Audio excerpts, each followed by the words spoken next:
नमस्कार, SBT news में आपका स्वागत है। पेश है 6 जनवरी शनिवार दोपहर 3:15 बजे राजस्थान की 15 बड़ी खबरें। इस न्यूज बुलेटिन के प्रायोजक हैं विनी केक एंड मोर।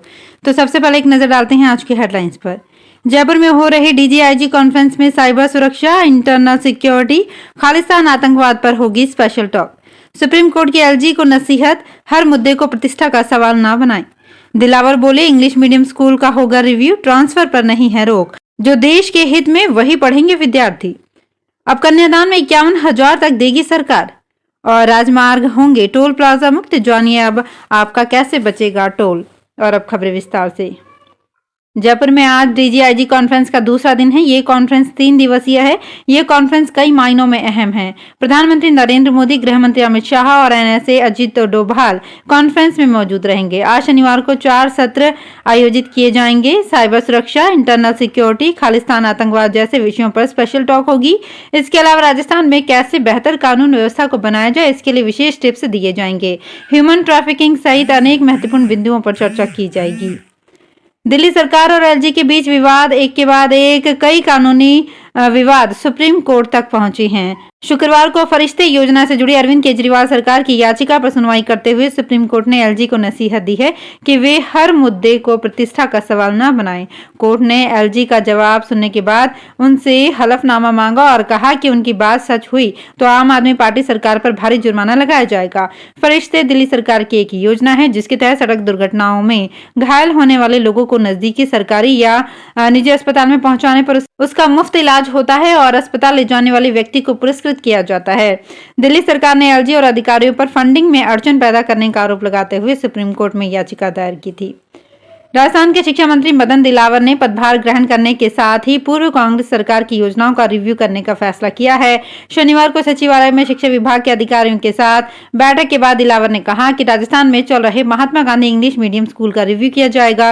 दिलावर ने कहा कि न्यू एजुकेशन पॉलिसी में प्रावधान है कि कक्षा 1 से 5वीं तक मातृभाषा में पढ़ाया जाए, जबकि अंग्रेजी मीडियम स्कूलों में इंग्लिश में पढ़ाया जाता है। ऐसे में महात्मा गांधी इंग्लिश मीडियम स्कूलों को लेकर अध्ययन और रिव्यू किया जाएगा। वैसे भी जिन स्कूलों में पढ़ाने वाले टीचर ही नहीं हैं तो उनका कोई उपयोग नहीं है। उसके बाद ही Mahatma Gandhi English medium school को लेकर कोई फैसला होगा। राजस्थान के सामाजिक न्याय एवं अधिकारिता विभाग की ओर से संचालित मुख्यमंत्री कन्यादान योजना में अब आवेदन के लिए जन आधार में विभिन्न दस्तावेज अपडेट करवाने होंगे। जोधपुर में विभाग के संयुक्त निदेशक अनिल व्यास ने बताया कि पूर्व में इस योजना में आवेदन करने के लिए कई दस्तावेज मैनुअल रूप से अपलोड करने होते थे। सामाजिक न्याय एवं अधिकारिता विभाग की ओर से अनुसूचित जाति व जनजाति तथा अल्पसंख्यक वर्ग के बीपीएल परिवारों को ये लड़की की शैक्षणिक योग्यता के अनुसार 31,000 से 51,000 रुपए की मदद की जाएगी। केंद्रीय राजमार्गों को मोदी सरकार नए वित्तीय वर्ष से टोल प्लाजा मुक्त करने जा रही है। इसके लिए ग्लोबल पोजीशनिंग सिस्टम यानी कि जीपीएस का प्रयोग किया जाएगा। इसकी सबसे पहले शुरुआत दिल्ली, जयपुर और बेंगलुरु मैसूरू एक्सप्रेसवे से की जाएगी। टोल की सटीक गणना के लिए दिल्ली जयपुर हाईवे पर जियो फेंसिंग का काम शुरू हो गया है। देश में करीब 18 लाख वाहनों में जीपीएस लगाया जा चुका है। इन्हीं वाहनों से सबसे पहले जीपीएस आधारित टोल वसूलने का काम शुरू किया जाएगा। इसका फायदा ये होगा कि जितना किलोमीटर आप टोल रोड प्रयोग करेंगे, अब उतना ही टोल आपको देना होगा। राजस्थान के मुख्यमंत्री भजनलाल शर्मा ने राज्य सरकार को प्रधानमंत्री नरेंद्र मोदी के मार्गदर्शन में प्रदेशवासियों को जनहितैषी योजनाओं के माध्यम से लाभान्वित करने के लिए संकल्पित बताते हुए कहा है कि केंद्र सरकार की योजनाओं से करोड़ों लोगों के जीवन में सकारात्मक परिवर्तन आया है। शर्मा ने शुक्रवार रात यहां प्रधानमंत्री नरेंद्र मोदी की उपस्थिति में ये बात कही। उन्होंने कहा कि केंद्र सरकार की ओर से संचालित जन कल्याणकारी योजनाओं से लोगों का जीवन स्तर ऊपर उठा है और उनके सुनहरे भविष्य का मार्ग प्रशस्त हुआ है। अजमेर में आयोजित होने वाले उर्स मेला को देखते हुए यात्रियों के लिए रतलाम रेल मंडल से होकर 2 जोड़ी उर्स स्पेशल ट्रेन स्पेशल किराए के साथ चलाई जा रही है। रेलवे द्वारा मुंबई सेंट्रल अजमेर मुंबई सेंट्रल द्वि-साप्ताहिक सुपरफास्ट एवं वलसाड अजमेर वलसाड के बीच चलाई जाएगी। इन दोनों ट्रेनों में 7 जनवरी से टिकट बुकिंग शुरू होगी। राजस्थान फार्मेसी काउंसिल में फर्जी दस्तावेजों से रजिस्ट्रेशन के मामले सामने आने के बाद अब फार्मासिस्ट भर्ती के अभ्यर्थी टेंशन में हैं।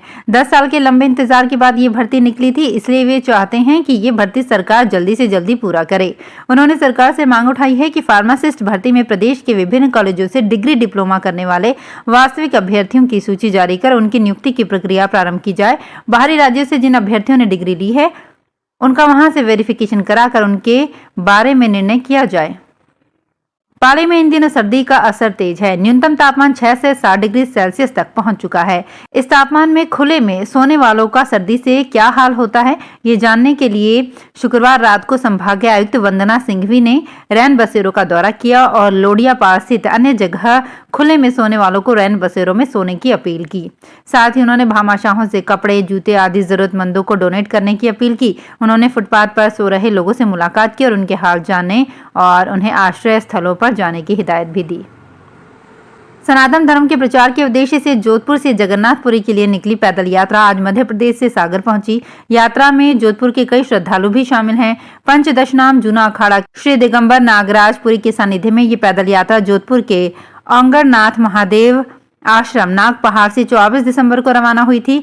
शनिवार सुबह 4 बजे यात्रा सागर शहर से रवाना हुई। यहां से जबलपुर मंडा होते हुए छत्तीसगढ़ राज्य में प्रवेश करेगी। रास्ते में कई जगहों पर श्रद्धालुओं ने स्वागत किया। जल व वायु प्रदूषण को लेकर पर्यावरण संबंधी एनओसी नहीं लेने वाले उद्योगों को राजस्थान प्रदूषण नियंत्रण बोर्ड ने पेनल्टी से राहत दे दी है। बोर्ड के नए आदेश के अनुसार औद्योगिक इकाइयां अब सामान्य शुल्क जमा कराकर पर्यावरण क्लियरेंस की एनओसी ले सकेंगी। इससे प्रदेश की लगभग 1000 इकाइयों को राहत मिली है। आपको बता दें कि 17 नवंबर 2023 को बोर्ड ने औद्योगिक इकाइयों को 4 दिसंबर 2023 तक एनओसी लेने के आदेश जारी किए। फोर्टी के अध्यक्ष सुरेश अग्रवाल समेत विभिन्न उद्योग संगठनों ने सरकार की इस पहल का स्वागत किया है। महत्वाकांक्षी प्रोजेक्ट आईपीडी टावर के 24 मंजिला बनना मुश्किल नजर आ रहा है। शुरू से ही विवादों में रहा प्रोजेक्ट एक बार फिर से सुर्खियों में है। इसकी वजहों में एसएमएस के ही डॉक्टर्स की ओर से जताई जा रही आपत्ति, बजट का बहुत अधिक बढ़ जाना, हेलीपैड की अनुपयोगिता, नो पार्किंग स्पेस जैसे प्रमुख कारण हैं। अक्टूबर 2023 तक पूरा करने की डेडलाइन लेकर चल रहे इस प्रोजेक्ट से जुड़े इंजीनियर भी अब पीछे हटते नजर आ रहे हैं। 2 साल में इस प्रोजेक्ट का 60% काम भी पूरा नहीं हुआ है और इसका एरिया 17,000 वर्ग मीटर बढ़ने से इसकी लागत 25 से 30% तक बढ़ गई है। पहले निर्माण एरिया 75,000 था, जो अब 92,000 वर्ग मीटर हो गया है। इससे 250 करोड़ वित्तीय भार बढ़ना तय है। इस प्रोजेक्ट की फिजिबिलिटी को लेकर उठे सवालों के बाद अब नई सरकार भी संशय में है कि क्यों न प्रोजेक्ट को 15 से 16 मंजिल तक ही सीमित रखा जाए। टोंक में उनियारा एसीजेएम न्यायालय ने खाद बीज सैंपल फेल होने के मामलों में उनियारा कांग्रेस ब्लॉक अध्यक्ष कमरुद्दीन सहित 3 जनों को 6 माह कारावास की सजा सुनाई है। साथ ही 5,000 रुपए के अर्थदंड से दंडित किया है। अर्थदंड जमा नहीं कराने पर 1 माह का साधारण कारावास की सजा सुनाई है। करीब 10 साल पहले कृषि अधिकारी दिनेश कुमार बैरवा ने messrs Chaudhary agency Uniyara Mishra agency Banetha से खाद के सैंपल लिए थे। जांच में इनके सैंपल फेल पाए गए थे। शहरी सरकार का बजट तैयार हो रहा है। सफाई, सड़क और सभी मूलभूत सुविधाओं के विस्तार के लिए इसमें भारी भरकम प्रावधान किए जाएंगे। मगर ये चर्चा शुरू हो गई है कि क्या साधारण सभा की बैठक से इस बजट को मंजूरी दिलवाई जाएगी या फिर पिछले 2 बार की तरह इस बार भी बजट सीधे ही सरकार के पास मंजूरी के लिए जाएगा। दरअसल 19 जनवरी से विधानसभा का बजट सत्र शुरू हो रहा है।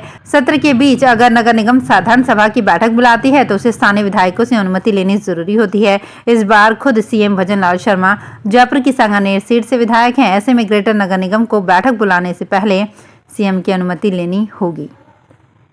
राजस्थान हाईकोर्ट ने जल जीवन मिशन के टेंडर्स में फर्जी दस्तावेजों से किए अरबों रुपए के घोटाले के मामले में केंद्र व राज्य सरकार सहित पीएचईडी व पुलिस कमिश्नर से मामले में की कार्यवाही का ब्यौरा और रिपोर्ट देने के लिए कहा है।